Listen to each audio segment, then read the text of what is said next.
हम सभी अपने डेली लाइफ में सोशल मीडिया प्लेटफॉर्म जैसे कि फेसबुक, इंस्टाग्राम, एक्स या फिर यूट्यूब तो इस्तेमाल करते ही हैं, चाहे वो एंटरटेनमेंट पर्पस के लिए हो या फिर पढ़ाई के लिए।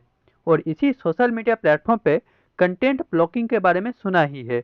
For example, actress Rashmika Mandanna का वायरल डीप फेक वीडियो या फिर ऑपरेशन सिंदूर के दौरान fake newses and many post and video on government of India like famous stand up comedian Pulkit Mani का वो वायरल वीडियो पीएम मोदी पे, जिसे प्लेटफॉर्म से हटा दिया गया था।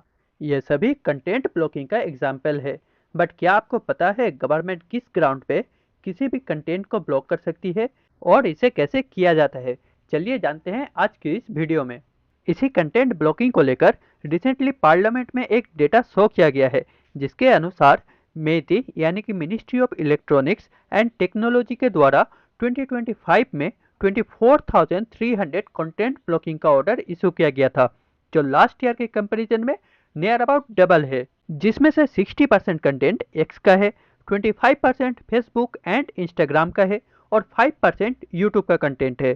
2024 में टोटल 12,600 कंटेंट और 2023 में नियर अबाउट 6,000 कंटेंट को ब्लॉक करने का ऑर्डर इशू किया गया था मिनिस्ट्री के द्वारा।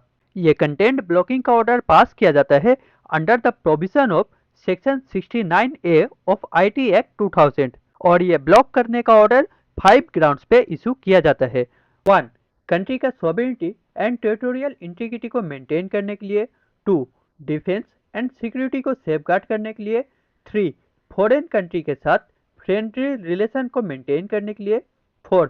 पब्लिक ऑर्डर प्रिजर्व रखने के लिए। 5. ऑफेंसेस को इन्वेस्टिगेट करने के लिए। ये 5 ग्राउंड पे किसी भी कंटेंट को ब्लॉक किया जा सकता है गवर्नमेंट ऑफ इंडिया के द्वारा। चलिए कंटेंट ब्लॉक करने का प्रोसीडिंग को भी जान लेते हैं। ये कंटेंट ब्लॉक करने के लिए मेटी के द्वारा एक कमेटी बनाया जाता है, जिसे एक डेजिग्नेटेड ऑफिसर के द्वारा हेड किया जाता है या फिर लेड किया जाता है। ये हेड ऑफिसर के अलावा इस कमेटी में ministry of home affairs, ministry of law and justice, ministry of IB and Indian computer emergency response team का रिप्रेजेंटेटिव भी मेंबर के रूप में रहते हैं और इन सभी के द्वारा किसी भी कंटेंट को ब्लॉक करने का ऑर्डर पास किया जाता है।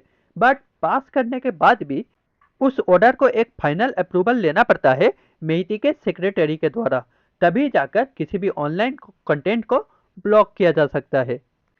इसे छोड़कर एक इमरजेंसी प्रोविजन भी है under the section 69A of IT act 2000, जिसके अंदर से कमिटी का डेजिग्नेटेड ऑफिसर इंटरिम मेजर्स लेकर किसी भी कंटेंट को ब्लॉक कर सकता है, जिसे कमिटी के द्वारा उसके बाद 48 आवर्स के अंदर पास कराना पड़ता है और उस टाइम उस ऑफिसर को कमिटी के आगे शो करना पड़ेगा ये इंटरिम मेजर्स क्यों लिया गया था।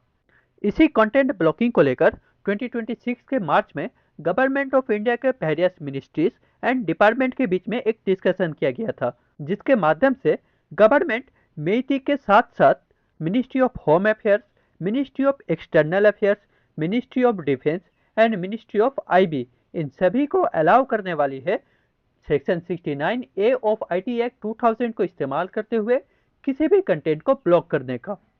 तो ये था हमारा आज का कंटेंट ब्लॉकिंग के ऊपर एक छोटा मोटा एनालिसिस। इसी तरह और भी वीडियोस के लिए इस चैनल को लाइक करें, शेयर करें एंड सब्सक्राइब करें।